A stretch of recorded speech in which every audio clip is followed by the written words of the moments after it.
কুমিল্লার নাঙ্গলকোট উপজেলার ইসলামপুর সাবিত্রা উচ্চ বিদ্যালয়ে এসএসসি পরীক্ষায় অংশ নেওয়া সব শিক্ষার্থী সব বিভাগে ফেল করেছে।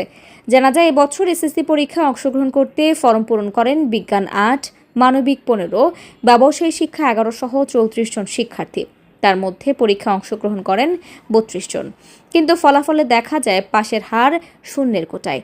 স্থানীয় অভিভাবকরা জানান, শিক্ষক ও শিক্ষার্থীরা শিক্ষার প্রতি গাফিলতির কারণেই এমন ফলাফল হয়েছে। অতীতে এত খারাপ ফলাফল দেখেনি তারা। সকল পরীক্ষার্থী ফেল করার কারণ জানতে ইসলামপুর সাবিত্রা উচ্চ বিদ্যালয়ের প্রধান শিক্ষককে মুঠোফোনে যোগাযোগ করলেও ফোন বন্ধ পাওয়ার বক্তব্য নেওয়া সম্ভব হয়নি। নাঙ্গলকোট উপজেলা মাধ্যমিক শিক্ষা অফিসার মোহাম্মদ ইউনুস বলেন, ইসলামপুর উচ্চ বিদ্যালয়ের সব পরীক্ষার্থী ফেল করার বিষয়টি জেনে ওই স্কুলের প্রধান শিক্ষককে বারবার ফোন দিয়েছি, ওনাকে ফোনে পাইনি। পড়াশোনা না করে নকলের আশায় পরীক্ষা দিতে গিয়ে নকল করতে না পারায় ফেল করছে, বিষয়টি স্পষ্ট।